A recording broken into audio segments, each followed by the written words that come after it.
Bom dia a todos. Eu cumprimento os colegas desembargadores, o Procurador de Justiça Danilo Lopizarro, bom dia, senhora diretora, os advogados aqui presentes. Eu declaro abertos os trabalhos da 31ª sessão ordinária e também aprovada a ata da sessão ocorrida no dia 29 de novembro.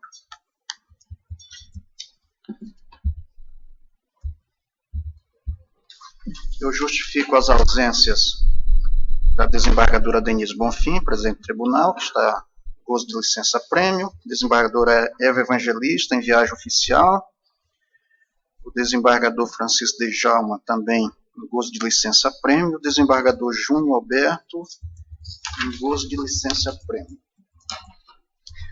Nós temos uma pauta com algumas preferências, dado os pedidos de sustentação oral. No entanto, a desembargadora Valdirene Cordeiro, ela terá que se ausentar daqui a pouco para um compromisso oficial. Então, pedindo a compreensão dos advogados, nós vamos dar preferência a 2 processos em que a desembargadora Valdirene terá participação no julgamento. E logo em seguida, então, nós chamaremos o processo em que o senhor fará a sustentação. O primeiro deles, desembargadora Valdirene, é o item 17 da pauta. É uma revisão criminal, número 1001-050-50. A votação aqui é antecipada.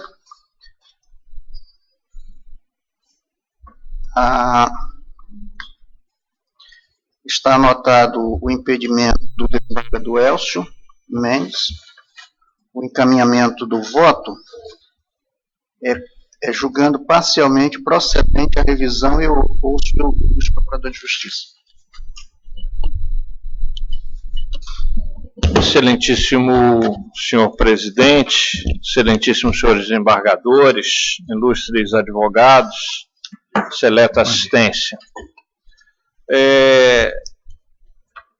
Considerando que não há a sustentação oral por parte de advogado, eu vou apenas ratificar o parecer ministerial lançado no processo, que é contrário à revisão criminal, ou seja, pela improcedência. Okay. Como eu disse, encaminhamento de voto da Sua Excelência a relatora, dando provimento parcial à revisão criminal, julgando procedente em parte a revisão criminal para fixar a pena em 22 anos e 3 meses de reclusão, acumulada com a multa de R$ 2.288,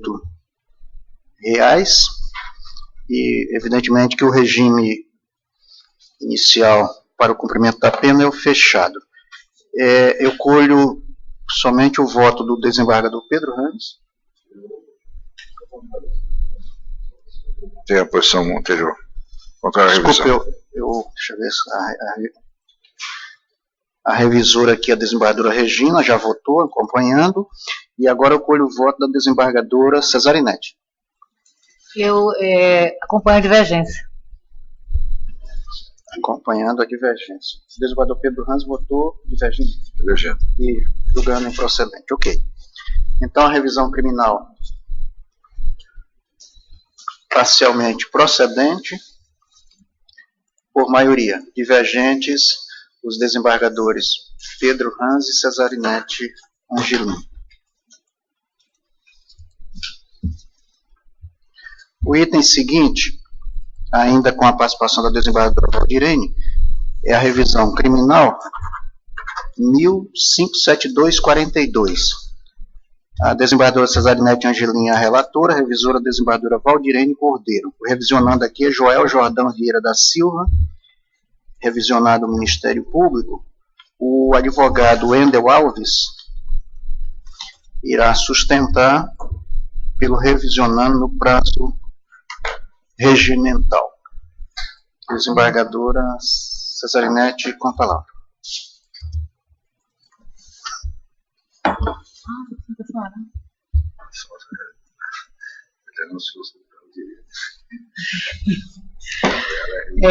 Cumprimento Vossa Excelência, presidente, eminentes desembargadores, do Procurador de Justiça, doutor Danilo, advogados presentes e eventuais da Justiça.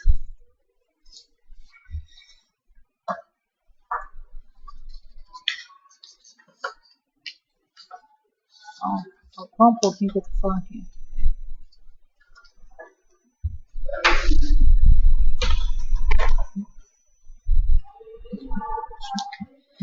Fermiro dos Santos Lira Castro Neto propõe revisão criminal em face do Ministério Público do Estado do Acre, dizendo-se fundado no artigo 621, inciso 1º do Código de Processo Penal. O revisionando foi condenado pelo juízo da segunda vara da Infância e da Juventude da Comarca de Rio Branco, nos autos da ação penal número 0501 446 2013, a pena de 8 anos de reclusão em regime inicialmente fechado, bem como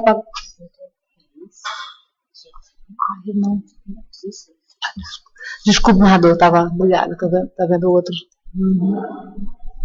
Desculpe. Foi estranho.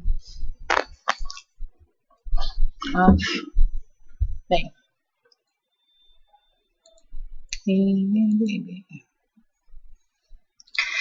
Joel Jordão Vieira da Silva ajuizou a revisão criminal em face da sentença que, no âmbito da ação penal número 77/56 de 2010, o condenou a pena de 7 anos e 5 meses de reclusão em regime inicial fechado, pela prática dos crimes previstos no artigo 1º, inciso 1º, linha A, parágrafos 3º e 4º, e inciso 2º da Lei nº 9.455/1997, e artigo 244, letra B, da Lei nº 8.069/1990, na forma do artigo 70 do Código Penal. Pede a procedência da ação para reformar a sentença aplicada quanto ao regime de cumprimento da pena, passando do fechado para o semiaberto, na forma do artigo 333, parágrafo 2º da linha B do Código Penal, além do reconhecimento da inconstitucionalidade do artigo 2º, parágrafo 1º da Lei 8.072 de 1990. Relata ter sido acusado em comunhão de desígnios com o réu Alex Augusto da Silva Cardoso, torturar e manter em cárcere privado a vítima Antônio Rude Ferreira, sobrevindo assim a sua condenação nos termos dos tipos penais supramencionados, cujo trânsito em julgado ocorreu em 9 de 11 de 2016, a parênteses para acusação, fecho parêntese, e em 30 de 11 de 2006 para a defesa. Insurge-se contra o regime de cumprimento da pena, a argumentar que, consoante a redação do artigo 33, parágrafo 2º, a linha B do Código Penal, os condenados em pena não excedente a 8 anos serão postos no semiaberto, mormente no seu caso em que é primário, tem bons antecedentes, permaneceu preso preventivamente por 5 meses e não pesa nenhum fundamento que justifique o regime fechado. Além disso, sustenta a falta de fundamentação idônea para justificar o regime mais gravoso, na medida em que a primeira instância se limitou a fazer referência aos dispositivos legais, artigo 1º, parágrafo 7º da Lei nº 9.455/1997 e artigo 2º, parágrafo 1º da Lei nº 8.072/1990. Aduz que o mencionado artigo 2º, parágrafo 1º da Lei nº 8.072/1990, o qual determina o regime fechado para o cumprimento das penas aplicadas em decorrência do cometimento de crimes hediondos e equiparados, foi declarado inconstitucional pelo STF no julgamento do habeas corpus número 111.8440, prevalecendo o entendimento de que a incidência de um regime mais gravoso exige a avaliação do caso concreto e a devida fundamentação para tanto. Sustenta que tal entendimento foi consolidado na edição da súmula número 719, de acordo com a qual a parênteses a imposição do regime de cumprimento mais severo do que a pena aplicada permite exigir motivação idônea, fecho aspas, porque no seu entendimento foi violado no caso concreto. Assevera que, na avaliação das circunstâncias judiciais do artigo 59 do Código Penal, Somente as circunstâncias do crime e as consequências do delito lhe foram reputadas desfavoráveis, o que resultou na elevação da pena base, mas não houve razões plausíveis que justificassem o agravamento da forma de cumprimento da pena. Deferidas as autoridades judiciárias, folha 68, os autos foram remetidos ao Ministério Público do Estado do Acre, sobrevindo judiciosa manifestação de folha 71/74, no qual opinou Sua Excelência pela procedência da revisão. O relatório que eu submeti a outra revisão.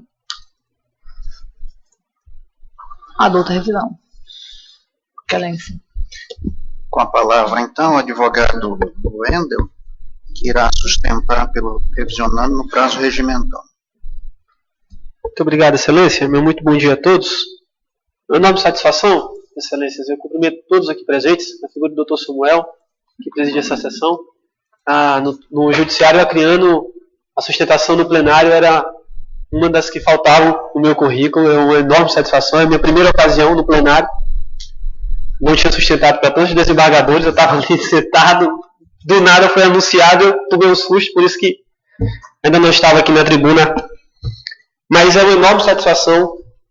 Vossa Excelência sabe o respeito que tenho por Vossas Excelências, pelas posições de Vossas Excelências. Sempre estou aqui argumentando, trazendo meus argumentos, mas respeito, tenho um enorme respeito naquilo que é decidido, naquilo que Vossas Excelências decidem, daquelas demandas que eu argumento, daquelas demandas que eu discuto na tribuna. E como bem disse a doutora relatora, Excelências, é uma revisão criminal que não tem o objetivo de discutir materialidade, autoria, não traz nenhum documento, nenhuma prova nova para ser avaliado por Vossas Excelências. É uma revisão criminal que tem como objetivo discutir o regime de pena aplicado. Por entender a defesa que o regime de pena aplicado, que foi um regime fechado, não foi devidamente fundamentado, não guardava arrimo com a demanda, não guarda fundamentação com as características do suplicante. É um delito cometido no ano de 2010. Joel respondeu perante a segunda vara da Infância e da Juventude. Recebeu uma condenação ainda no ano de 2010, numa pena de 7 anos e 5 meses, e ele já havia cumprido 5 meses de prisão preventiva, quando da ocasião o juiz lhe colocou em liberdade. De 2010 até o ano de 2017, Joel esteve em liberdade, respondendo o processo.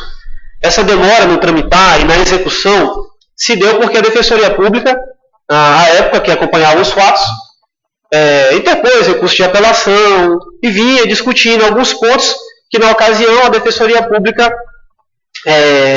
não concordou, restou por irresignada com aquilo que foi decidido.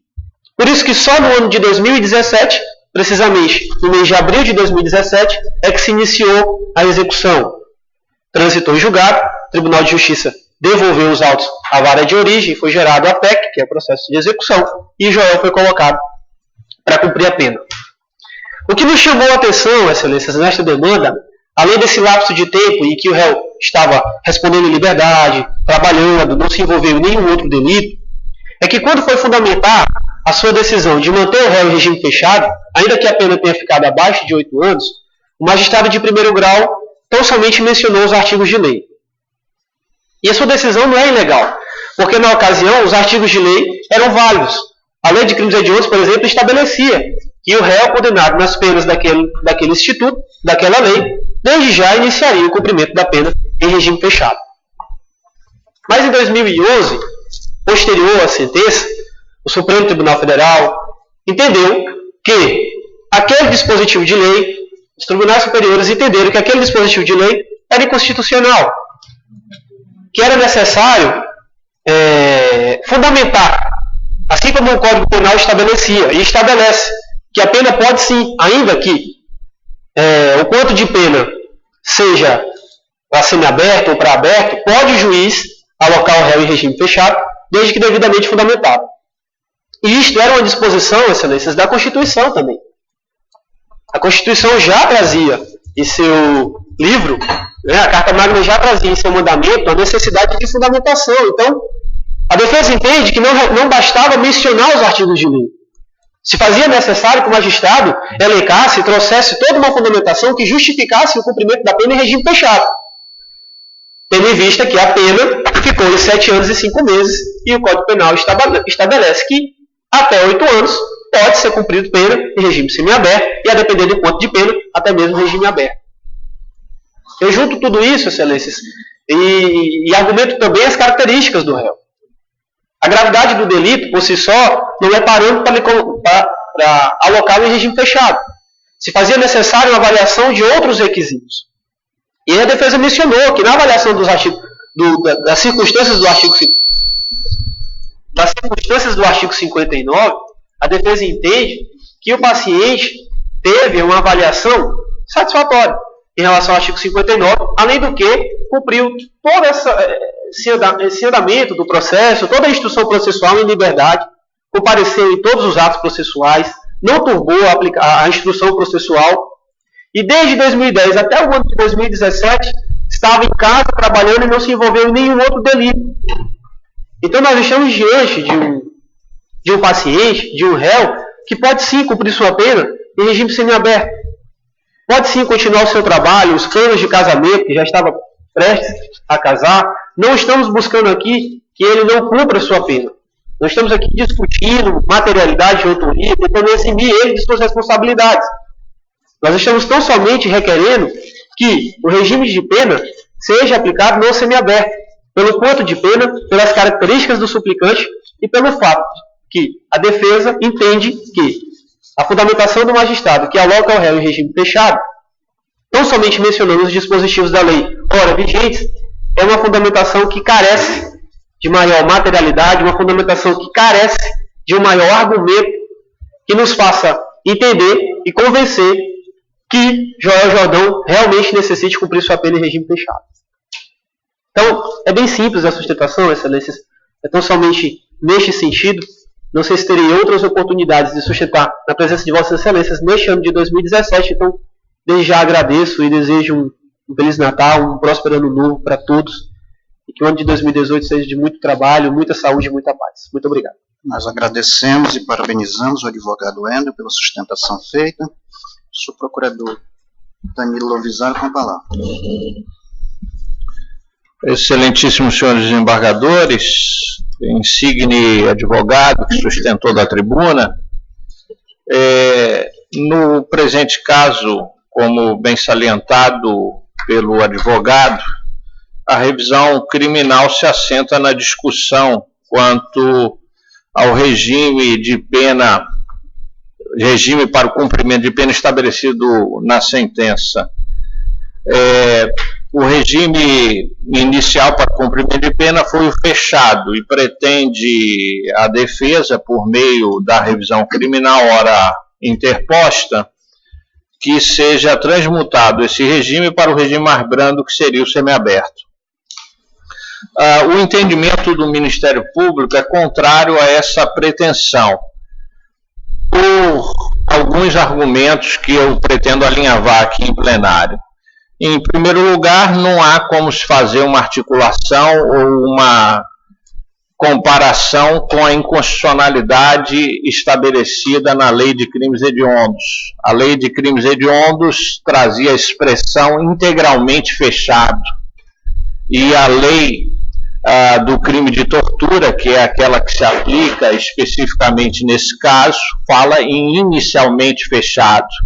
Logo, são expressões que merecem uma interpretação diferenciada.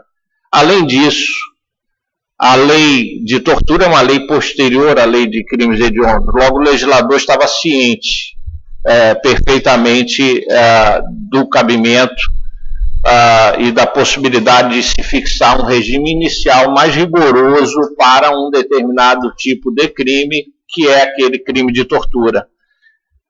De acordo com o princípio da proporcionalidade que se deve observar nos casos relacionados à matéria penal, o legislador ele tem essa liberdade, sobretudo no que diz respeito à proporcionalidade abstrata, de estabelecer, em relação ao bem juridicamente tutelado, o devido rigor para o cumprimento de pena. E foi o que ocorreu na lei estabelecida aí, que é a lei que versa sobre a repressão aos crimes de tortura. No caso da sentença, o regime inicial fechado decorreu da remissão à lei dos crimes hediondos, mas também à própria lei dos crimes de tortura, especificamente o artigo 1º, parágrafo 7º da lei 9.455. Então, não poderíamos alegar a existência de um eventual vício na sentença, dizendo que se embasou a fixação do regime numa norma inconstitucional, pois ainda que não tivesse qualquer referência à lei dos crimes hediondos, havia ali a referência à lei da tortura que justificaria o regime inicial fechado. O segundo ponto, portanto, a ser abordado é se, de fato, havia sustentação para se estabelecer um regime inicial fechado no caso concreto. E, a meu ver, essa fundamentação, ela existe, porque ela deve ter uma correlação, uma congruência com os fundamentos estabelecidos pelo magistrado no momento da dosimetria. E, pelo menos, 2 vetores de circunstâncias judiciais são negativos, o que justificaria, nos termos da jurisprudência, a possibilidade de se estabelecer um regime inicialmente mais gravoso, como foi que aconteceu no presente caso, ora sob exame desta Corte.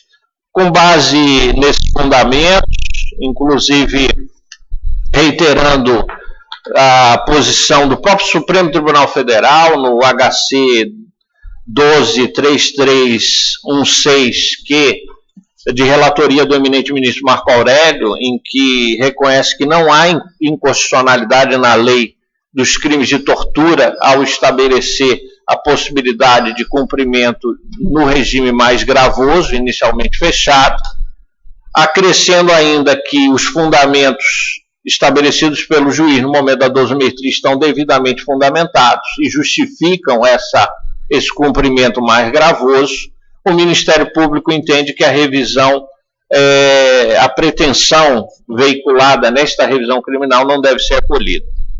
São essas as razões que o Ministério Público sustenta. Eu agradeço ao ilustre procurador. Desembargadora Cesarinete, o seu voto. Voto. Trata-se de revisão criminal proposta por Joel Jordão Vieira da Silva, com fundamento no artigo 621, inciso 1º do Código de Processo Penal, que se insurgiu contra o regime de pena estabelecido na sentença de folha 26/44, proferida pelo juiz da primeira vara criminal da comarca de Rio Branco, pedindo a fixação do regime semiaberto por entender satisfeitos os pressupostos do artigo 33, parágrafo 2º, a linha B do Código Penal. Presentes os pressupostos processuais e as condições da ação, com êxito essa revisão criminal e passa ao exame do mérito. Em caso, a revisão criminal em tela tem como controvérsia central a fixação do regime fechado de cumprimento da pena restritiva de liberdade imposta ao revisionando em face da sua condenação na figura do artigo 1º, inciso 1, a linha A, parágrafos 3º e 4º, e inciso 2º da Lei nº 9.455/1997 e artigo 244, letra B, da Lei nº 8.069/1990, na forma do artigo 70 do Código Penal. De acordo com o artigo 33, parágrafo 2º, da linha B do Código Penal, o condenado não reincidente, cuja pena seja superior a 4 anos e não exceda a 8 anos, poderá, desde o princípio, cumprir em regime semiaberto. De outro giro, o parágrafo 3º do mesmo dispositivo legal preconiza que o regime inicial será fixado de acordo com as circunstâncias judiciais do artigo 59 do Código Penal. Da interpretação sistemática e teleológica dos referidos dispositivos, infere-se que, em caso de pena restritiva de liberdade não excedente a 8 anos, a regra geral consiste na fixação do regime semiaberto, desde que as condições pessoais sejam favoráveis, abre parêntese, primariedade e bons antecedentes, fecha parêntese, além de não existir condições judiciais contrárias à conduta do réu. Evidentemente, o regime mais gravoso será aplicado de decisão fundamentada, apontando a existência de circunstâncias concretas a recomendar a imposição de regime fechado sob pena de nulidade. Vale dizer, Se o condenado é primário e os critérios do artigo 59 do Código Penal impõem a aplicação da pena mínima, não cabe determinar regime inicial mais rigoroso que o admissível em tese.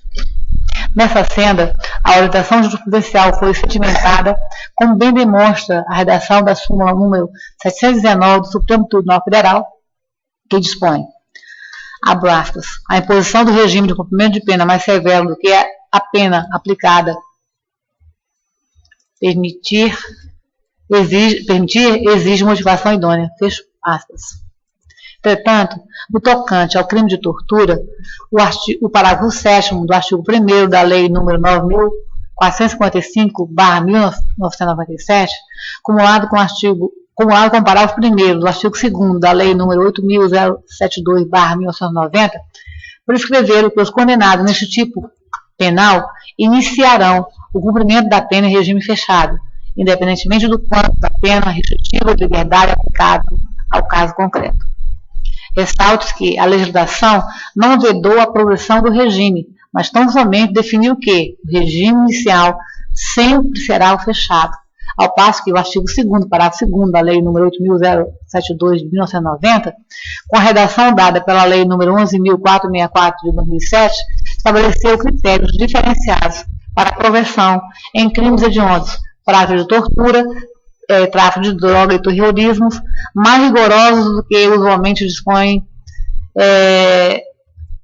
dispostos no artigo 112 da Lei nº 7.210 de 1984, que é a Lei de Execuções Penais. Com isso, o legislador buscou adequar-se à garantia constitucional da individualização da pena, previsto no artigo 5º, inciso 76 da Constituição de 1988, alterando a redação original do artigo 2º, parágrafo 1º da Lei nº 8.072/1990, que anteriormente vedava qualquer progressão de pena em caso desse viés, o que resultou em inúmeros questionamentos da constitucionalidade do período dispositivo.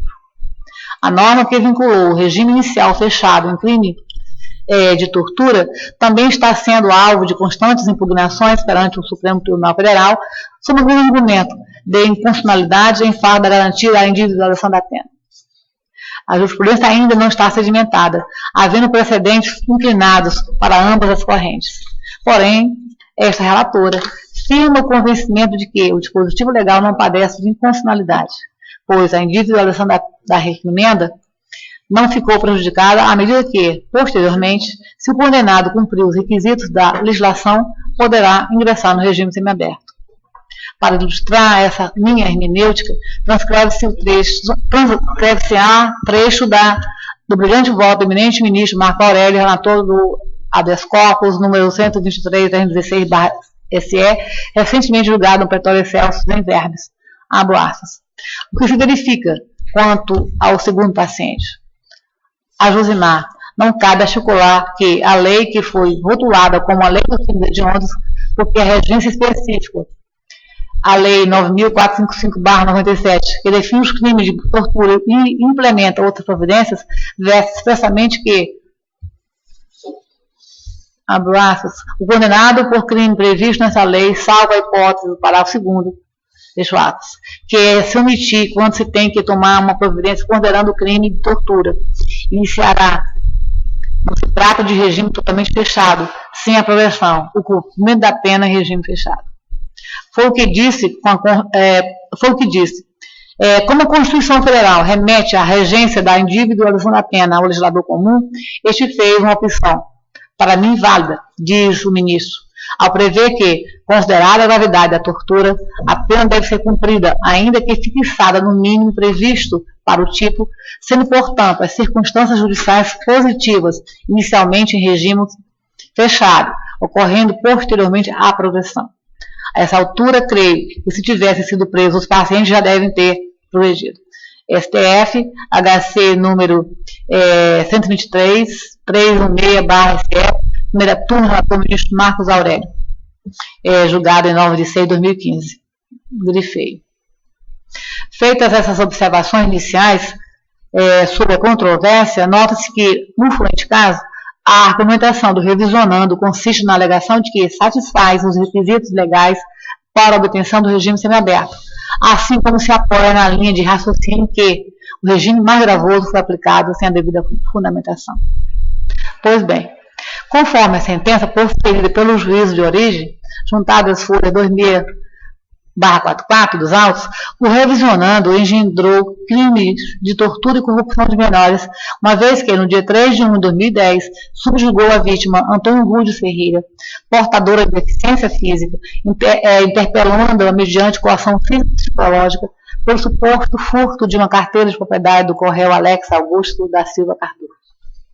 Além disso, o revisionando e o Correio contaram com a colaboração e participação direta do menor Gessé Abraão Vieira, ocasião na qual aprisionaram a vítima, espancaram-na rigorosamente e enfiaram no cabo de vassoura no seu ânus. Tudo isso com o nítido propósito de forçá-la a confessar o pretenso furto de uma carteira. Como documentado na ação penal de origem, a vítima suportou uma longa e dolorosa sessão de sevícias, que perdurou das 16 horas do dia 3 de 1 de 2010 até as 3 horas do dia 4 de 1 de 2010, quando finalmente foi libertada, toda machucada, ensanguentada, mal aguentando chegar em casa. Claramente, o revisionando foi impiedoso ao utilizar de requintes de crueldade contra um desfavorecido, deficiente físico, incapacitado pela própria natureza para se defender dos seus algozes, havendo por essa razão a exasperação da pena base e a fixação de regime em cumprimento de pena mais gravosa. Nesse aspecto particular, ao fazer a dosimetria do crime de tortura, o édito condenatório, de folhas 26/44, fez a avaliação das circunstâncias judiciais previstas no artigo 59 do Código Penal nos seguintes parâmetros. Abro aspas. Sobre a culpabilidade do acusado, levando-se em consideração não só as suas condições pessoais, como também a situação de fato em que ocorreu a indigitada prática delituosa, de acordo com o que era exigível do réu, conclui-se que a reprovabilidade da sua conduta é normal à espécie do delito, não influindo no aumento da pena. Quanto aos antecedentes do denunciado, após consulta ao sistema de automação da justiça, SAG, verifica-se se ele primário. Acerca da conduta social do agente, a carência de elementos nos autos impede a aprovação de um juízo de valor a respeito. A personalidade do acusado, conceito tão complexo e independente de profissional habilitado, não pode ser aferido no presente caso. O motivo do crime está relacionado ao propósito de obtenção de confissão do ofendido, circunstância esta que constitui elementar delito em questão, não servindo de causa a aumentar a pena base. Sobre as circunstâncias do crime, é que surgem que elas são desfavoráveis ao agente, haja vista que a prática delituosa se deu mediante sequestro. Ressalto que, conforme já mencionado, tal circunstância, apesar de constituir majorante no delito de tortura, abro parênteses, artigo 1º, parágrafo 4º, inciso 3º da Lei nº 9.455/97, fecho parênteses, está sendo analisada quando as circunstâncias judiciais possam defender que a dupla incidência de causa de aumento de pena acarreta um bis idem. Tem-se ainda que as consequências do crime não lhe são desfavoráveis, levando em consideração o bem jurídico tutelado, pois as lesões sofridas pela vítima constituem nada mais do que a materialidade do delito punido. Por fim, registra-se que a atitude da vítima em nada contribuiu no cometimento do delito, devendo tal circunstância influir na elevação da pena base do efeito. Como visto, a pena base foi exasperada, com base em duas circunstâncias judiciais desfavoráveis. A circunstância do crime, abro parênteses, agravada em razão da vítima ter sido mantida em cárcere privado pelo longo período que foi serviciada, fecho parênteses, e o comportamento da vítima, aparente a qual absolutamente contribuiu para o cometimento do delito, e registra-se, nem poderia ser diferente em razão da sua condição de deficiente físico, o que diminuiu sensivelmente a sua capacidade de autodefesa. Fecho parênteses. Infere-se daí que as alegações do revisionando não merecem ser acolhidas, visto que, conforme dito alures, não subsiste inconstitucionalidade do parágrafo 7º do artigo 1º da Lei nº 9.455 de 1997, acumulado com o parágrafo 1º do artigo 2º da Lei nº 8.072/1990, à proporção que não vedaram a progressão de regime em crime de tortura, prevendo unicamente o início do cumprimento da pena no regime fechado, o que não resulta em violação ao artigo 5º, inciso 76 da Constituição de 1978. Contudo, ainda que fosse o caso de aplicar entendimento favorável ao reconhecimento da inconstitucionalidade, não há ausência de fundamentação no caso concreto, tendo em vista que, em decisão suficientemente motivada, aparente tanto no plano jurídico quanto no fático, fecho parênteses, pela primeira instância, a pena base foi majorada e, portanto, o crime de cumprimento da pena estabelecido foi o mais gravoso, com base em 2 circunstâncias judiciais desfavoráveis ao revisionando, havendo esse ponto de vista plena conformação com o artigo 33, parágrafo 3º do Código Penal. Nessa senda, eu trago, colaciono aqui, precedente do STJ, que estabelecem que a pena base fixada acima do mínimo legal, a aplicação do regime semiaberto, dada a interpretação conjunta do artigo 59 e parágrafo 3º do Código Penal, ambos do artigo 33, parágrafo 3º, ambos do Código Penal, não constitui constrangimento legal, e concluo, ante o fundamentado, julgando improcedente a revisão criminal, seja pela expressa previsão legal do início do cumprimento da pena em regime fechado, ex lege, seja pela fundamentação idônea apresentada pela primeira instância ao fixar o regime fechado com base nos critérios do artigo 33, parágrafo 3º, como o artigo 59, ambos do Código Penal, sem custas. É como eu voto. Desembargadora Valdirene, Vossa Excelência, a revisora. Senhor presidente, eu estou acompanhando na íntegra o voto da eminente relatora, é a mesma linha de entendimento para o caso concreto. Senhor presidente, aproveitando, já peço autorização para me afastar do plenário. Ok, um bom dia. Desembargador Pedro Hans. Meus saudações. Eu estava aqui refletindo, eu concordo com o voto da eminente relatora. Essa declaração de constitucionalidade da lei do Supremo, que demorou tanto tempo, ela vem para beneficiar o réu. Agora, a questão que, se ele tivesse cumprido a pena desde o início, já tinha até cumprido já, acontece que a aplicação da norma, a sentença, foi na data que a lei não tinha sido declarada inconstitucional. Então, mesmo argumento da senhora relatora, da senhora revisora, mas penso que no caso concreto eu acompanho apenas para refletir se é cabível, quer dizer, a revisão é cabível, lógico, já foi admitida, mas a questão se esse benefício ao órgão revisionado, mas eu vou acompanhar a senhora relatora. Desembargador Roberto. Cumprimento Vossa Excelência, eminente desembargador Samuel, em seu nome dos eminentes colegas, doutor Procurador de Justiça, doutor Danilo Lovisaro, os advogados, a pessoa do doutor Wendel, que é sustentação oral, os eventuários e os demais presentes. Eu acompanho o voto da desembargadora Cesarinete, perfeito. A matéria é interessante, acho que pelo que eu me lembro é a primeira vez que a gente discute esse tema do regime inicialmente fechado por crime de tortura. A gente já tinha discutido em outros crimes, mas não com base nessa lei da tortura. Eu acompanho as premissas do voto da eminente colega, no sentido de que essa lei não foi declarada inconstitucional pelo Supremo, ao contrário da lei do crime hediondo, é o primeiro ponto. E, dentro desse juízo de proporcionalidade que cabe ao Legislativo, eu também concordo, na medida em que, dada a gravidade do crime, o legislador aqui previu o regime inicialmente fechado. Mas, para além disso, o voto da relatora, no que foi acompanhado pela revisora, não parou por aqui. Poderia ter me dito, olha, a norma é constitucional, não foi declarada inconstitucional pelo Supremo, eu estou analisando que está dentro do juízo de proporcionalidade conferida ao Legislativo, e como tal, mantém.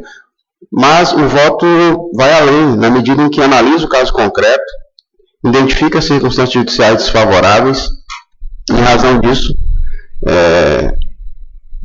explicita os fundamentos pela qual o regime foi fixado, regime prisional inicialmente fechado. Então, enfrentando todas as teses, de tal sorte que, diante das circunstâncias também desfavoráveis do réu, bem explicados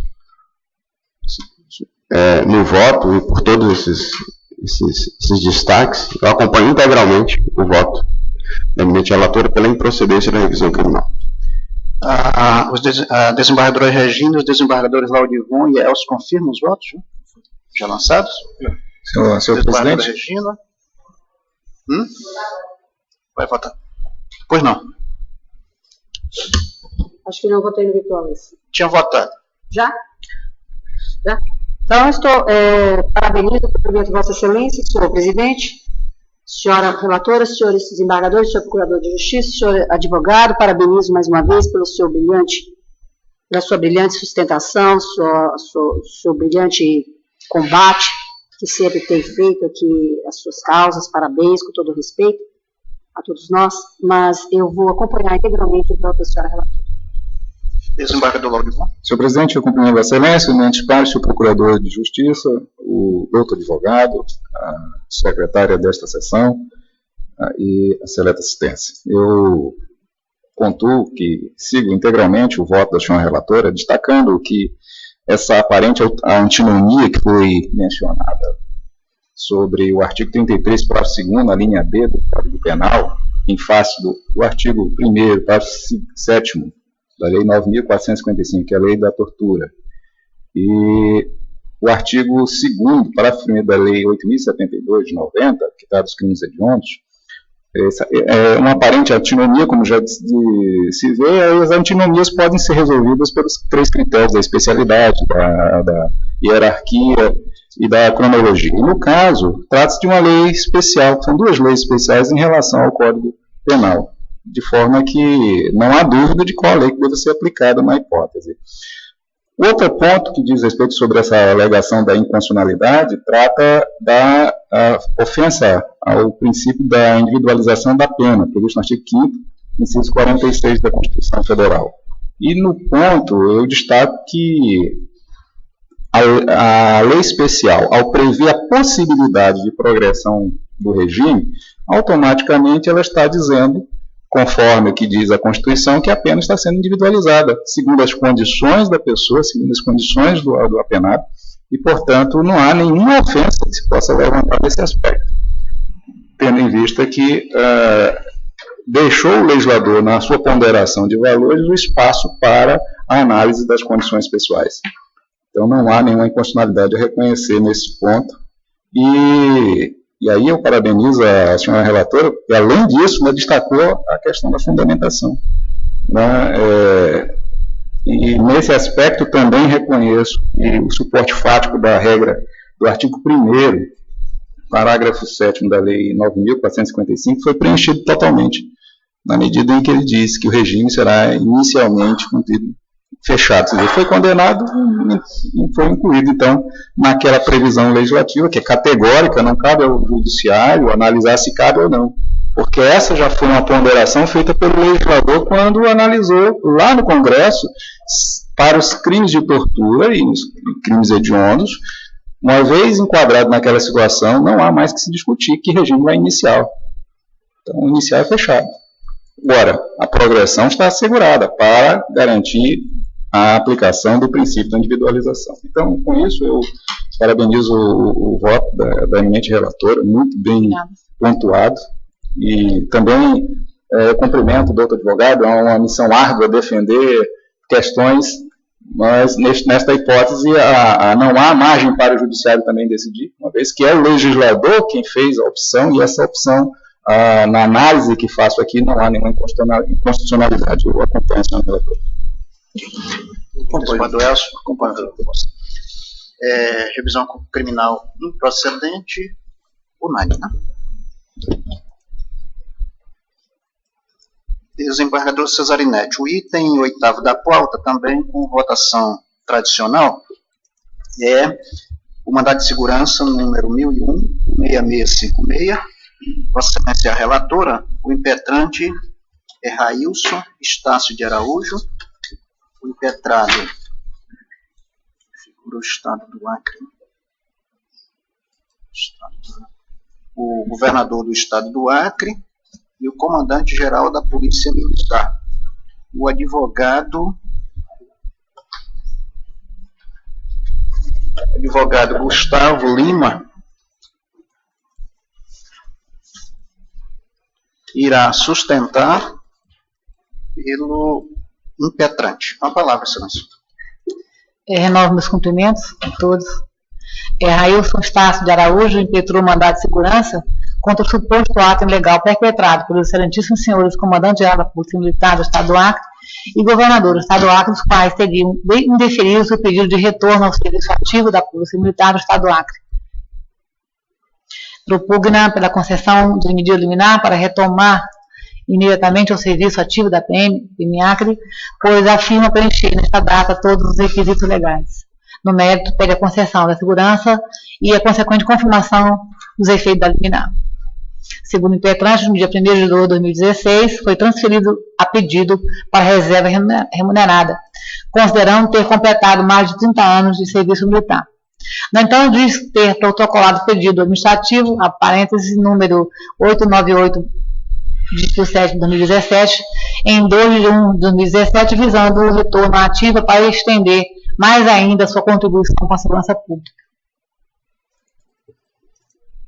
A dois que seu pedido administrativo obteve parecer jurídico favorável à assessoria jurídica da PM Acre, como também da Procuradoria-Geral do Estado do Acre. Porém, o comandante-geral determinou a reanálise do caso, oportunidade da qual se previeram novos pareceres que externaram convencimento no sentido contrário, ponderando-se que a lei do abono de permanência revogou o dispositivo que previa o retorno do militar ao serviço ativo em até 90 dias da publicação do ato.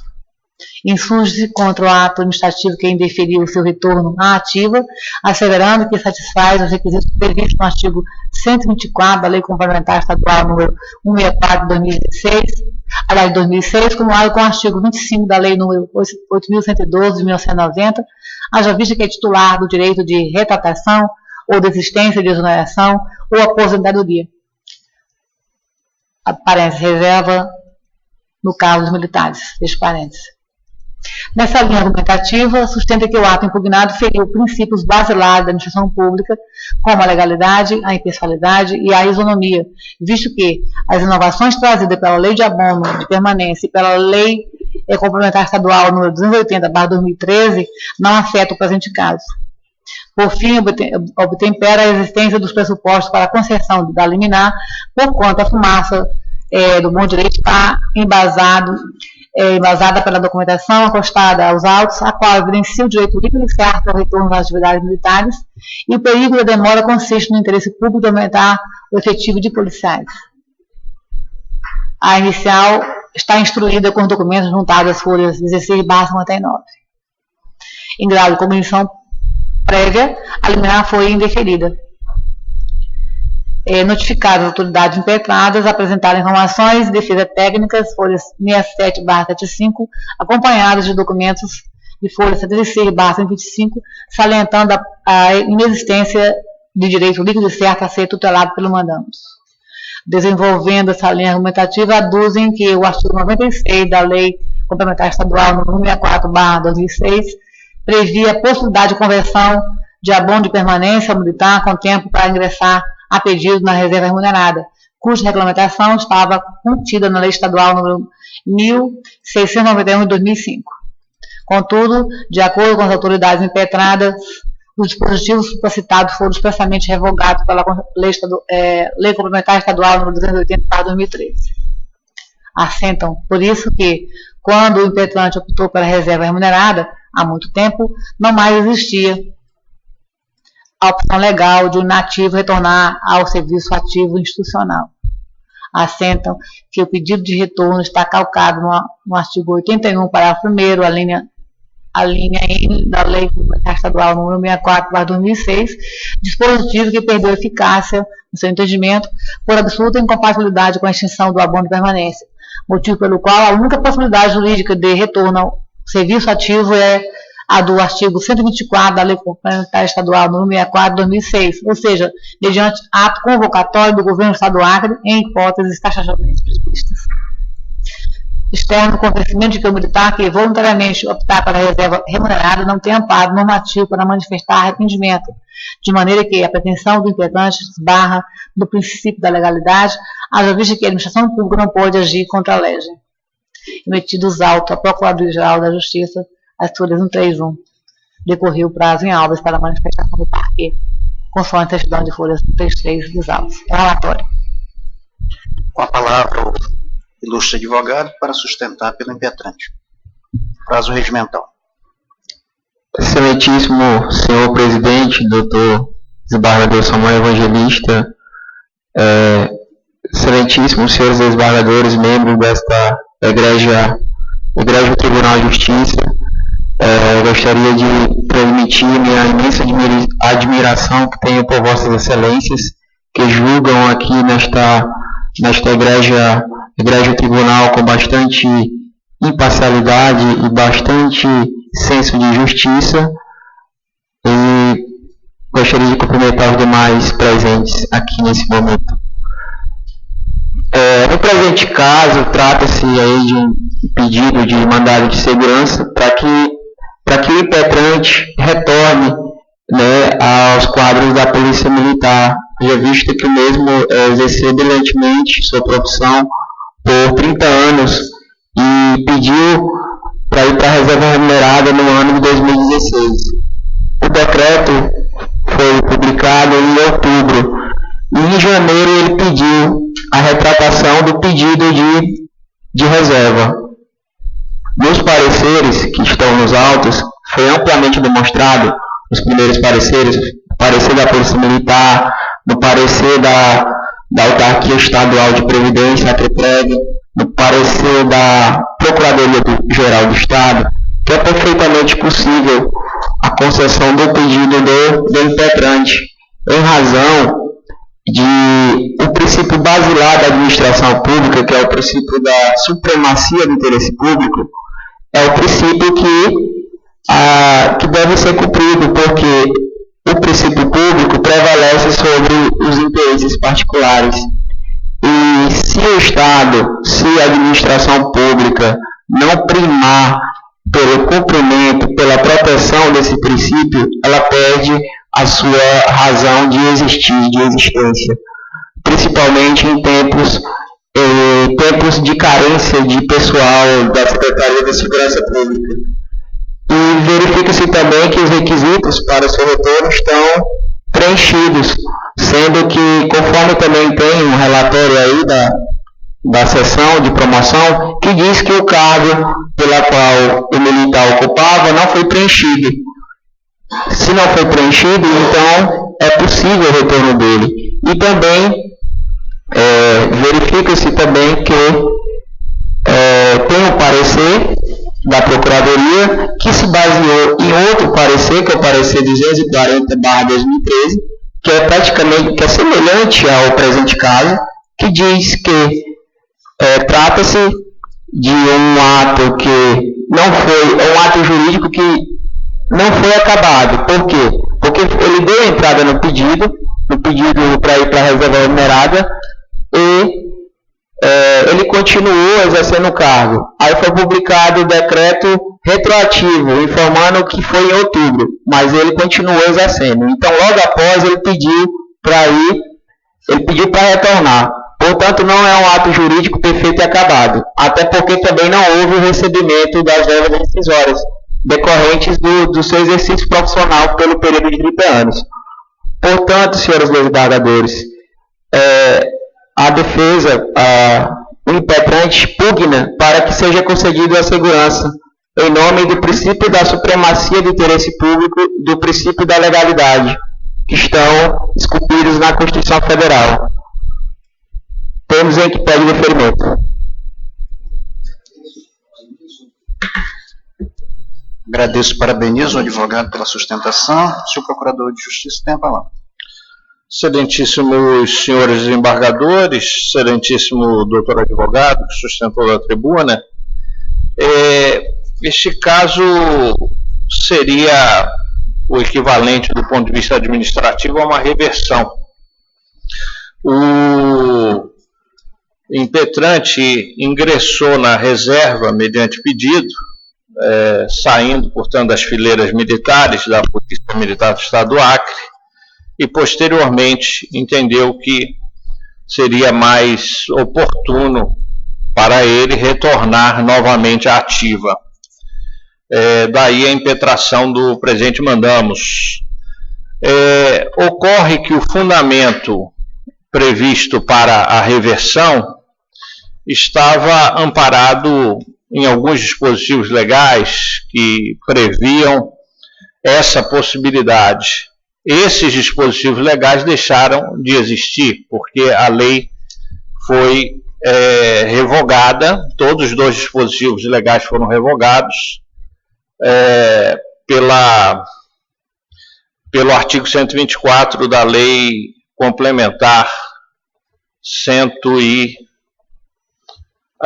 pelo artigo pela Lei Complementar número 280, de 14 de janeiro de 2014.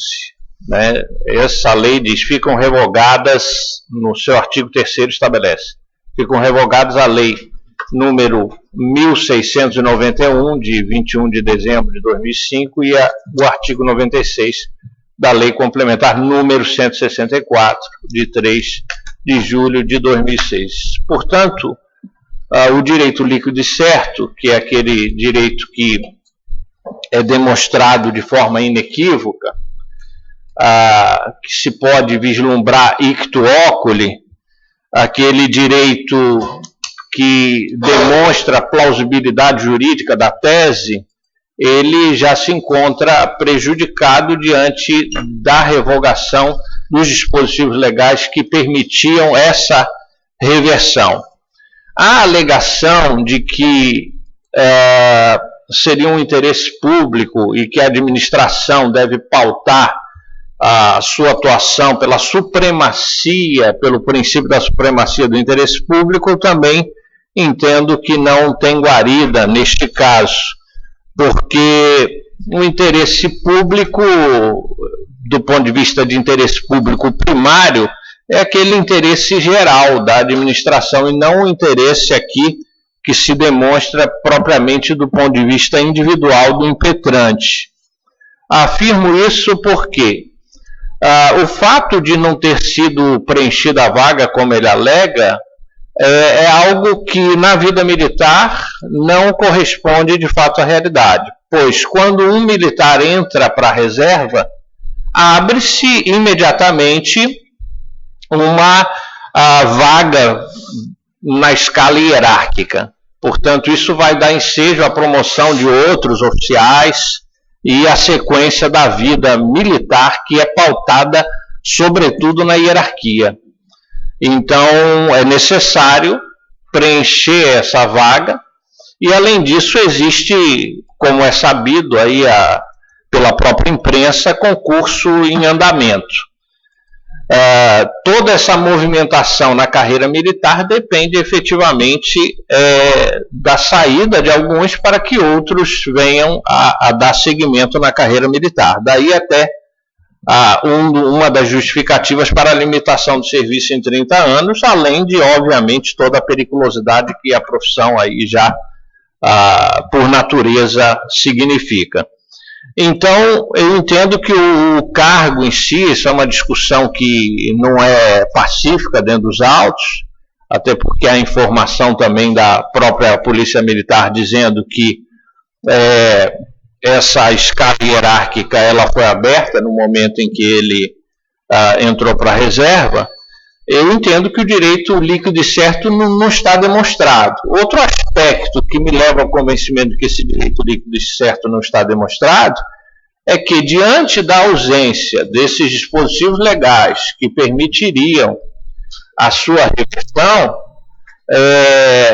não seria possível chamá-lo para ativa, a não ser por meio da única lei agora que autorizaria isso, seria aquela já citada no relatório, que é o artigo 124 da Lei Complementar 164/2006, que esse é o ato do governador é o ato convocatório que chama o oficial da reserva remunerada para ser convocado para o serviço ativo.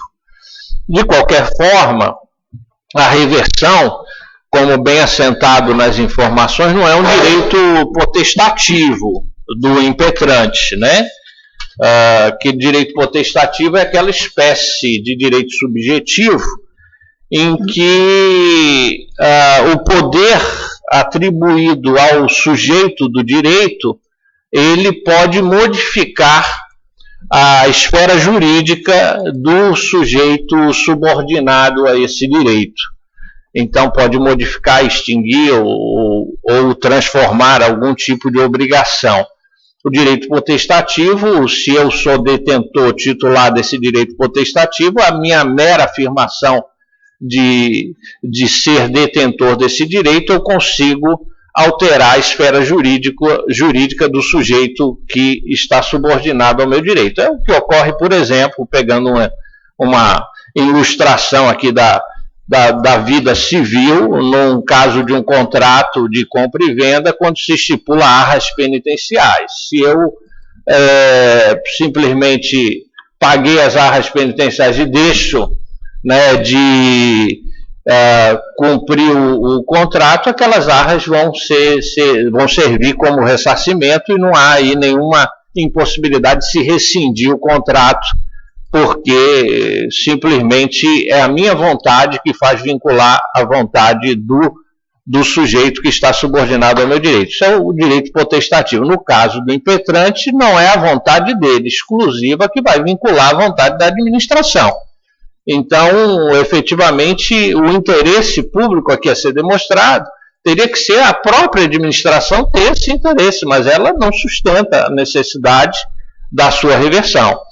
Então, por essas razões, eu entendo que está plenamente justificado o ato administrativo, não há nenhuma ilegalidade e, em razão disso, eu me manifesto pela denegação da segurança. Agradeço. Desembargadora Cesarinete, seu voto. Voto. Trata-se de mandado de segurança impetrado por Railson Starles Araújo contra o suposto ato legal perpetrado pelos excelentíssimos senhores comandante-geral da Polícia Militar do Estado do Acre e o governador do Estado do Acre, pedindo a concessão da segurança para retornar imediatamente ao serviço ativo da Polícia Militar do Estado do Acre. Inicialmente, eu faço um registro quanto à regularidade do procedimento face da manifestação oral do Ministério Público neste momento, o que por si só afasta qualquer novidade, e passo desde logo ao exame do mérito. Em caso do impetrante, sustenta ter o direito livre e certo a retornar ao serviço ativo da Polícia Militar do Estado do Acre, argumentando que a transferência para a reserva remunerada é passível de revogação. Em primeiro lugar, antes de entrar ou de enfrentar a questão do alegado direito livre e certo, convém sublinhar que os membros da Polícia Militar do Estado do Acre se encontram vinculados ao regime jurídico próprio das corporações militares, no qual preponderam os princípios vinculados à hierarquia e disciplina, consoante a previsão do artigo 42 caput da Constituição Federal de 1988. Alinhado ao texto constitucional, o artigo 15, caput, parágrafo 3º, primeiro e terceiro da Lei Complementar Estadual número 64/2006, que trata do Estatuto dos Militares do Estado do Acre, dispõe a hierarquia e disciplina como sendo pedra angular da carreira militar. Conforme a legislação castrense, a hierarquia é o escalonamento da autoridade no âmbito das corporações militares, de modo que, quanto maior o grau de patente, mais intenso será o poder de comando. Por seu turno, a disciplina está visceralmente associada ao princípio, ao respeito e cumprimento das normas, das ordens advindas das autoridades superiores, que se materializam por meio das leis, regulamentos, normas e disposições que estruturam o funcionamento da corporação. Numa palavra, não existe hierarquia sem disciplina e vice-versa. De maneira que, indubitavelmente, todo o funcionamento da carreira militar está fundamentada nesses dois princípios basilares. Estabelecidas essas premissas, infere-se que, no caso, o impetrante não obteve êxito em demonstrar a juridicidade das suas teses com a pretensão pois a pretensão está fundamentada em dispositivos legais revogados pela Lei Complementar Estadual número 2080, número 280/13. Com a devida vênia, nos termos do decreto número 5.599, de 21 de 10 de 2016, publicado no Diário Oficial do Estado do Acre, do dia 1º de 2 de 2016, um petrante foi transferido a pedido para a reserva remunerada por ter completado mais de 30 anos de serviço. Posteriormente, mais precisamente no dia 2 de janeiro de 2017, formulou o requerimento administrativo, que se encontra nas folhas 88, ao Comando-Geral da Polícia Militar do Estado do Acre, pugnando pelo retorno ao serviço ativo, dizendo-se amparado pelo artigo 81, parágrafo 1º, a linha N da Lei Complementar Estadual número 64/2006, do Estatuto dos Militares do Estado do Acre. Quando um petrante pediu retorno ao serviço ativo, é inequívoco que a transferência para a reserva remunerada estava plenamente consumada. Até porque, por uma questão de lógica jurídica, seria impossível desfazer um ato administrativo se este já não estivesse concretizado. De todo modo, a assinatura e a publicação do decreto número 5.599 de 2016 tornaram o ato administrativo perfeito e acabado, irradiando todos os seus efeitos jurídicos à medida que os seus requisitos, aparentes, competência, finalidade, forma, motivação e objeto, fecho parênteses, estão presentes, não subsistindo qualquer resquício de nulidade. Aliás, ressalta-se que o ônus de demonstrar a nulidade do dito ato administrativo é exclusivo do impetrante, considerando a presunção de legitimidade consagrada pela jurisprudência sedimentada sobre a matéria em verbis.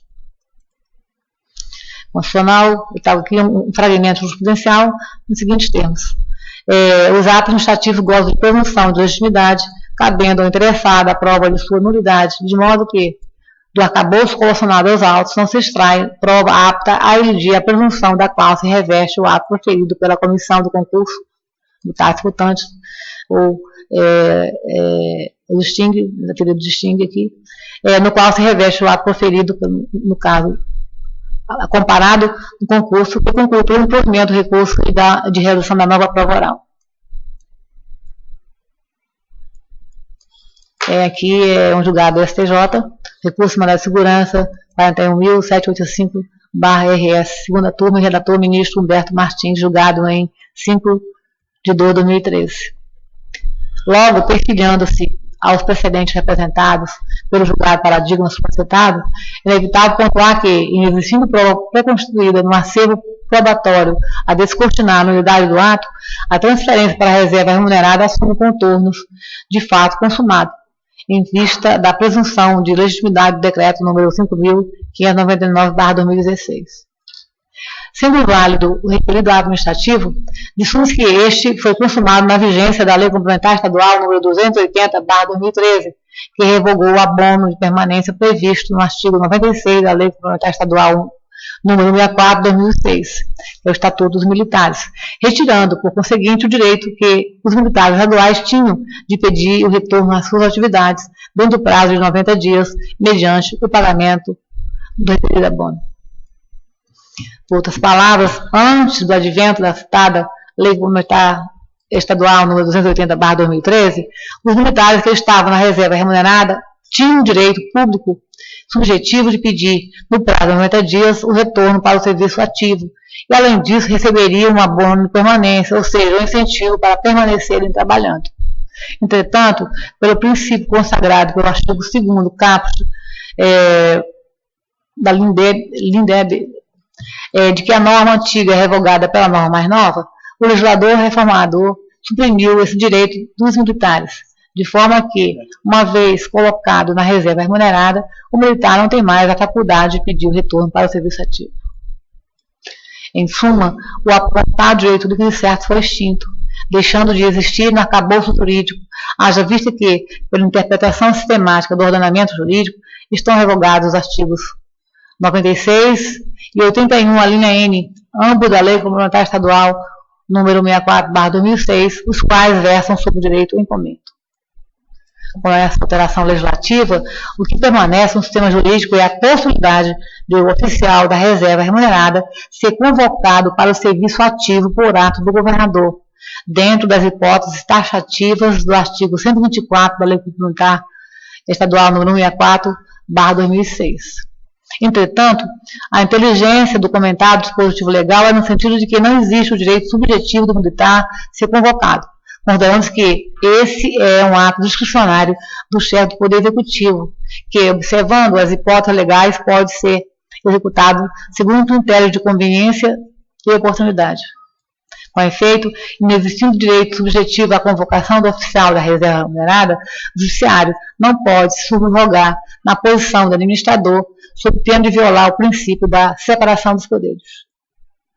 Para ilustrar esse raciocínio exegético, observa-se que a emenda lavrada em hipótese na qual se versou sobre a impossibilidade do Poder Judiciário fazer incursão no mérito do administrativo sujeito à discricionalidade. Se não, vejamos. Mandado de segurança, administrativo, mérito administrativo, conveniência e oportunidade. Discricionalidade, separação de poderes. Primeiro, apelação em mandado de segurança contra a sentença que denegou a segurança pretendida, julgando improcedente o pedido de que fosse permitido à impetrante implantar e desenvolver atividade de supermercado na área descrita na inicial.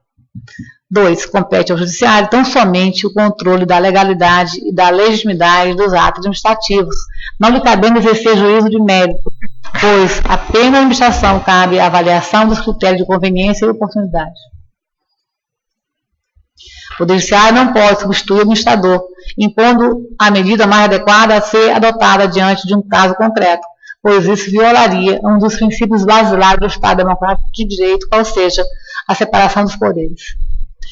Esse é o fragmento que eu pude de um julgado do Tribunal Regional Federal, segunda região, no ANS número 46535, RG, oitava turma, especializado, narrador, relator, federal, Raudênio Bonifácio Costa.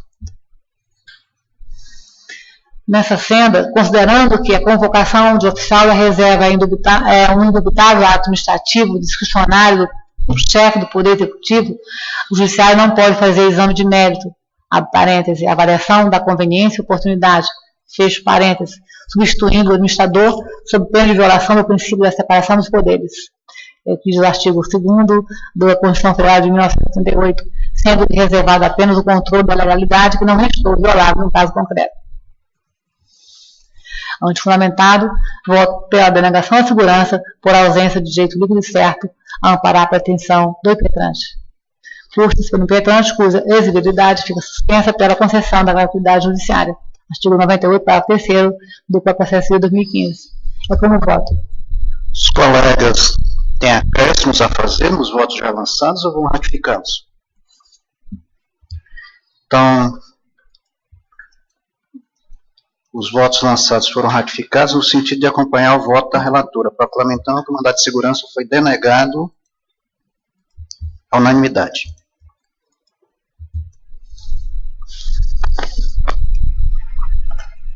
Passamos então agora à votação antecipada. Eu consulto ao eminente procurador se tem algum destaque a fazer nos pareceres já lançados nos autos.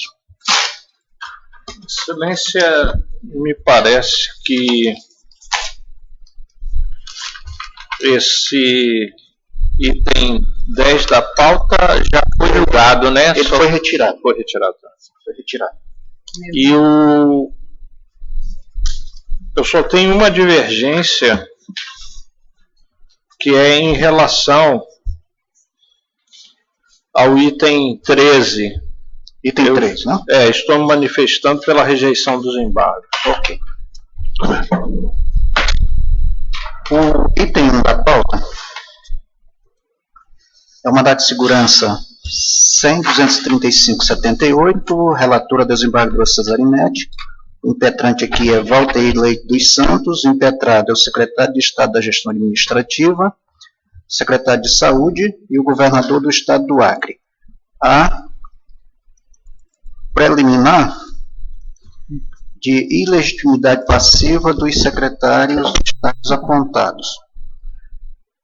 Encaminhamento de voto da relatora. no sentido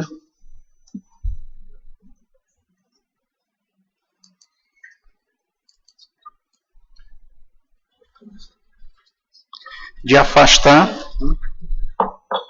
acolheu a preliminar para afastar os secretários do polo passivo da demanda. Foi mantido o governador. Então, preliminar, já voto.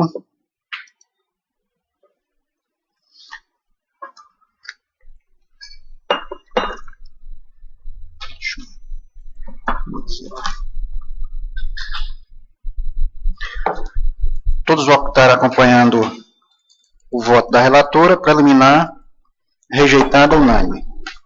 No mérito, o encaminhamento de voto é pela denegação da ordem.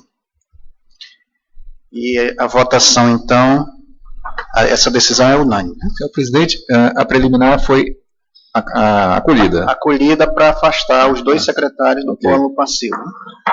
Entendi que tinha sido afastado.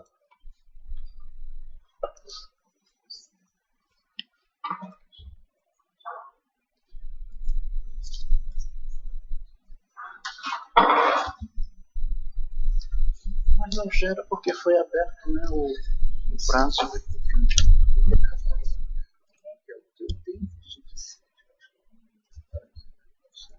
Denegar a ordem. Item 2 da pauta é o mandado de segurança 1630-45. Relatora desembargadora Cesarinete, a impetrante aqui é Maria Martins de Souza, impetrado é o secretário de Estado da Saúde. O parecer foi ratificado, o voto é pela rejeição da preliminar de inadequação da via eleita.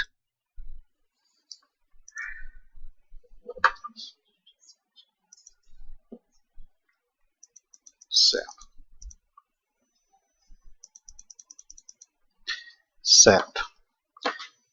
Deixa eu ver aqui, o desembargador Pedro Hans já votou. Desembargador Roberto Barros. Novos cumprimentos, eminentes pares. Aqui é só um registro do meu voto. Eu estou acompanhando a eminente relatora no ponto central, que diz respeito à decadência administrativa. Mas só apenas ressalvo. Tem dois temas interessantes aí nesse... Aliás, um tema interessante nesse julgado, que eu vou me reservar eventualmente a não subscrever no momento para, se necessário, num caso que tenha necessidade de um enfrentamento mais profundo, eu fazê-lo. Que diz respeito à natureza jurídica do pró-saúde. Esse processo envolve também esse debate. Me parece que eu tenho um caso que toca nesse assunto, que é um amparo estatal, então esse é um tema pelo qual eu tenho reflexões ainda sobre esse tema. Mas no que importa para resolver o caso é que há a decadência administrativa, que é um cargo público, um emprego público, no pró-saúde com a Secretaria de Saúde. Então é só esse registro, no mais eu estou acompanhando o voto da relatora, e tanto o cargo público quanto o emprego público também são efetivos. Então não está na hipótese dos temporários, que eu tenho votado nas câmaras, no sentido de que os temporários não se aplicaria esse entendimento. Feito esse registro, eu acompanho o voto da relatora.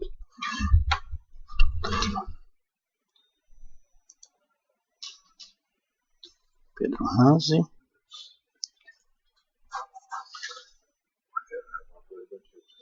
Regina já votou. Desembargador Laudivan.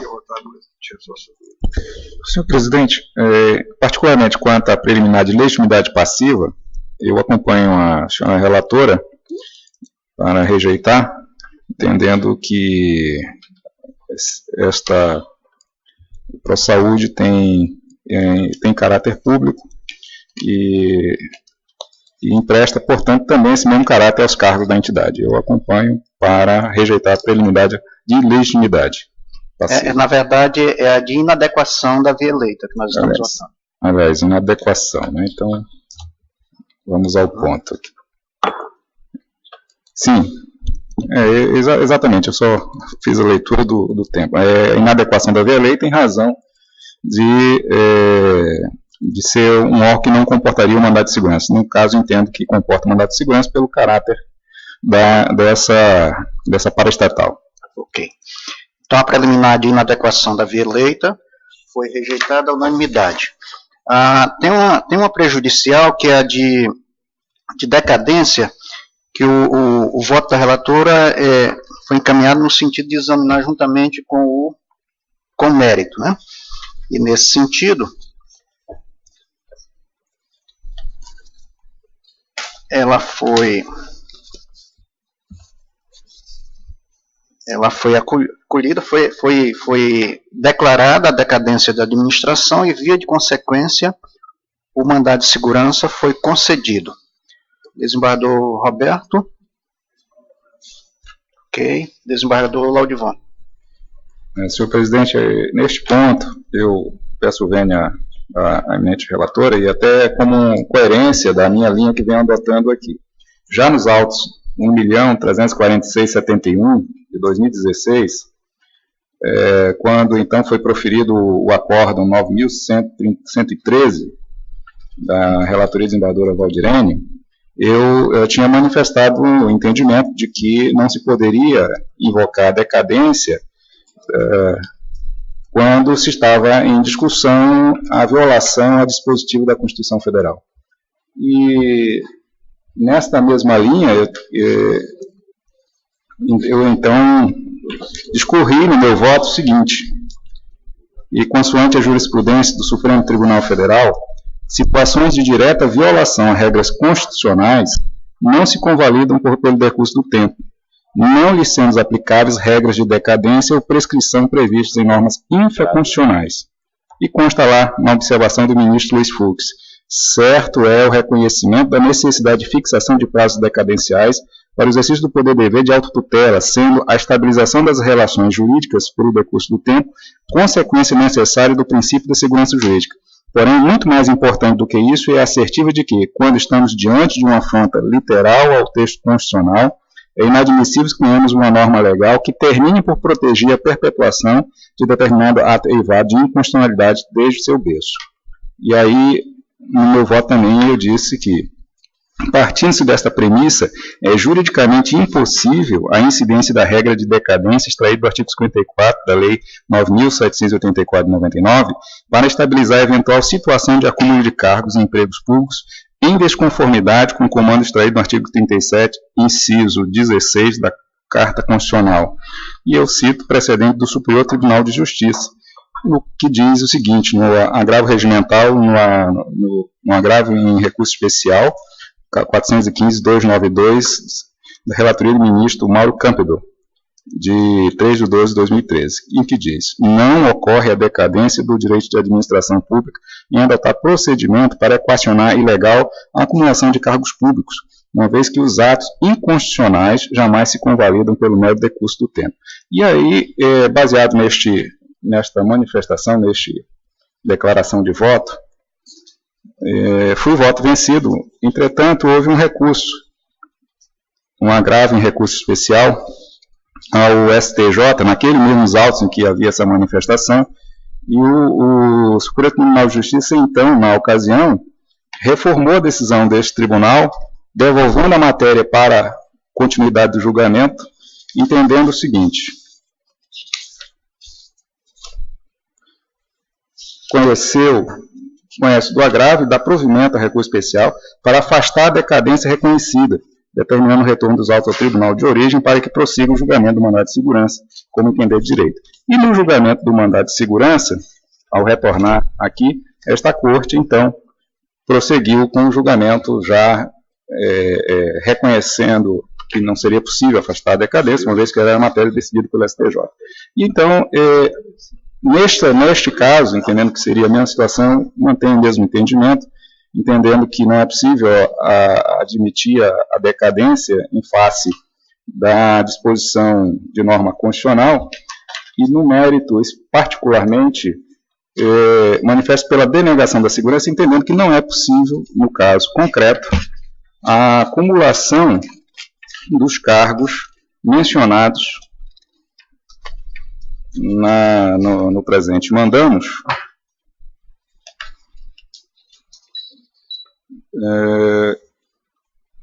E, portanto, não há nenhuma ilegalidade ou abuso de poder na violação, ameaça de direito em relação à impetrante. Pelo que reconheço que ela carece de direito líquido e certo para cumular o cargo de recepcionista no Hospital das Clínicas com o cargo de químico no Laboratório Central de Saúde Pública LACEN. É assim como eu voto, senhor presidente, pedindo vênia mais uma vez a eminente relatora, mas como coerência do que já vinha externando em outros votos desta Corte.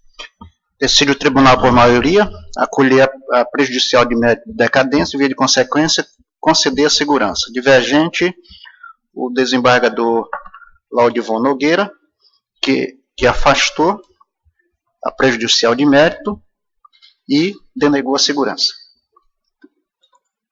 Eu resisto à presença aqui do advogado Odilardo Marques, que presente no plenário. Desembargador Cesarinete, o item 3, via de consequência, é o agravo regimental, que se refere também ao mandado de segurança, que Vossa Excelência encaminha voto julgando prejudicado. É isso?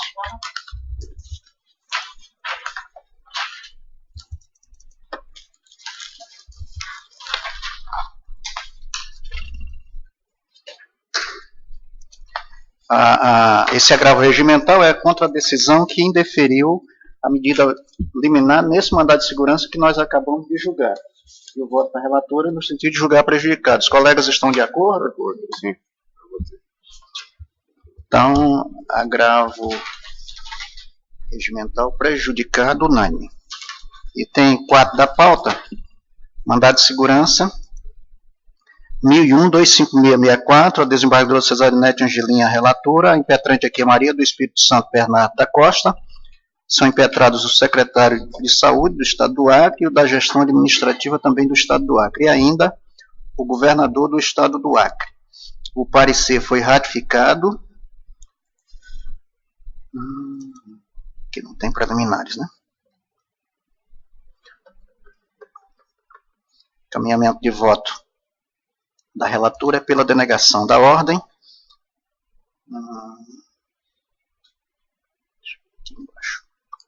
Desembargador Pedro Hans. Meu sentido. Desembargador Roberto Barros. De acordo. Desembargadora Regina.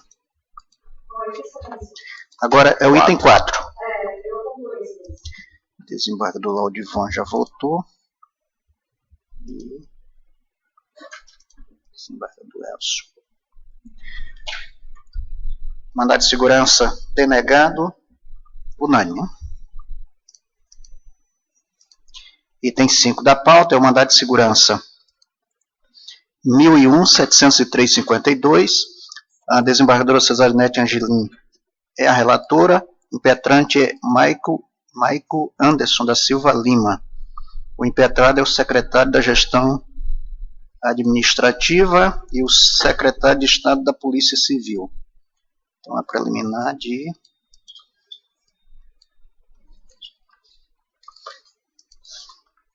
O parecer foi ratificado. Há uma preliminar de ilegitimidade passiva do...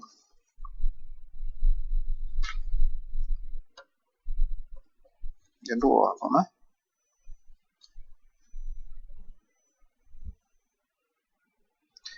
Do Instituto Brasileiro de Apoio e Desenvolvimento Executivo. Caminhamento de voto foi rejeitando essa preliminar. Desembargador Pedro Hans. Meu sentido. Desembargador Roberto Barros. Me acompanha, realmente voto. Deixa eu ver aqui. Desembargadora Regina. Também acompanha lá, Preliminar, então, de ilegitimidade passiva rejeitada, unânime. No mérito, o encaminhamento de voto é pela denegação da segurança. Desembargador Pedro Hans. Meu sentido. Desembargador Roberto. De acordo. Desembargadora Regina. Mandado de segurança denegado, unânime. Item 6 da pauta. Mandado de segurança 1001-73727, desembargadora Cesarinete Angelinha é a relatora, a impetrante é Priscila Silva Cruz Lopes. São impetrados o secretário de Estado da Gestão Administrativa, o secretário de Estado da Segurança Pública e o Estado do Acre. Preliminar de ilegitimidade passiva.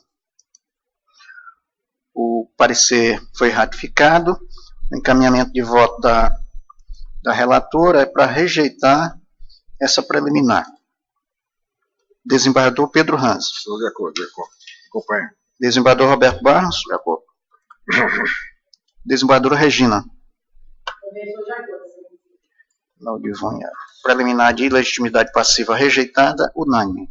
No mérito, o encaminhamento de voto é pela denegação da segurança. Desembargador Pedro Ranz. Meu sentido. Desembargador Roberto. De acordo. Desembargadora Regina. Mandado de segurança denegado, unânime. Item 7 da pauta. Mandado de segurança 1714-46, desembargadora Cesarinete Angelinha, a relatora. O impetrante Aloísio da Silva Bezerra. São impetrados o governador do estado do Acre e o secretário de Educação do estado do Acre. Aqui não tem preliminar, né? Tem uma preliminar de perda superveniente do objeto e o encaminhamento de voto é pela rejeição. Desembargador Pedro Ranz. Acompanho. Desembargador Roberto. De acordo. Desembargadora Regina. Preliminar de perda superveniente do objeto rejeitado, unânime, né? No mérito, o encaminhamento de voto é pela concessão da segurança. Desembargador Pedro Ranz. Meu sentido. Concedo. Desembargador Roberto.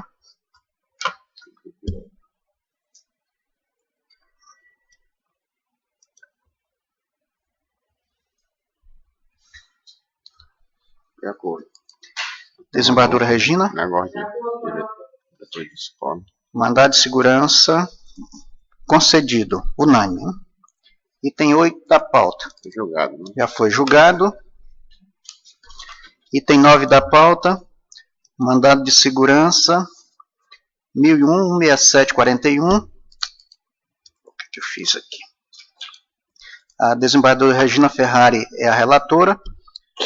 Impetrante é Pauliana Oliveira da Silva. São impetrados o governador do estado do Acre, secretária de Gestão Administrativa, também do estado do Acre, e o secretário de Saúde do estado do Acre. Que não tem preliminares, né? O parecer foi ratificado. Há uma preliminar de ilegitimidade passiva. O encaminhamento de voto é pela rejeição dessa preliminar. Desembargador Pedro Ranz. Eu sei que manifestar que eu acompanho lá tanto na preliminar quanto no mérito. Acompanho. Ok. Desembargador Cesarinete? Desculpa, desembargador Roberto já votou. Agora deixa eu ver aqui, Laudivão já voltou, Elcio. Preliminar rejeitada, unânime, né? Mérito, encaminhamento de voto é pela denegação da segurança. O desembargador Pedro Ranz já acompanhou. Desembargador Cesarinete. Acompanhe, senhor. Então, todos, né? Mandado de segurança, então. Denegado. 10 saiu de pauta. O 11, isso aqui não é. O 11 é a revisão criminal 10094136. Eu sou o relator, revisor, desembargador Roberto Barros. O encaminhamento de voto é julgando procedente a revisão.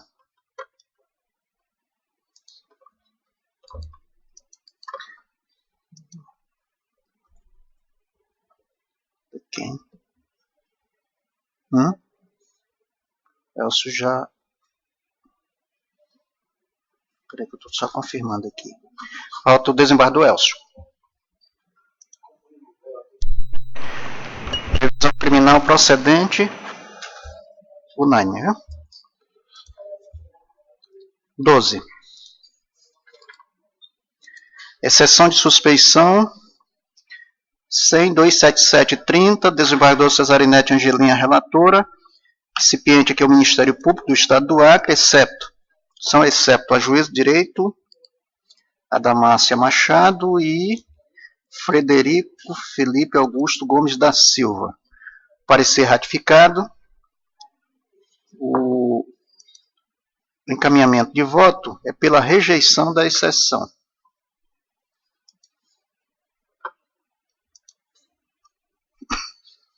Todos votaram?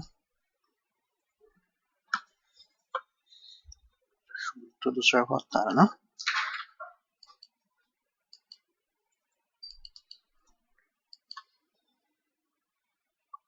Todos. Exceção de suspeição rejeitada, unânime. 13 são os embargos de declaração. 1994-17, o desembargador Elcio é o relator, embargante Adaildo de Freitas Ferreira. Embargado o Ministério Público, o eminente procurador já se manifestou no sentido de que sejam rejeitadas. Né? Rejeição e não há omissão a ser sofrida. Certo. O encaminhamento de voto é pela rejeição dos embargos.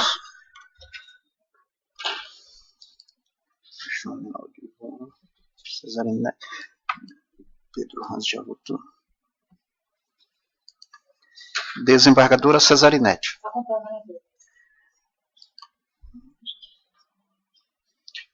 Embargos de declaração rejeitados, unânime. 13. 14, né? Item 14 da pauta, mandado de segurança 1330-83. Desembargador Roberto Barros é o relator. Impetrante é Linei Carvalho Santana. O impetrada a presidente do Tribunal de Justiça do Estado do Acre. Tem preliminar?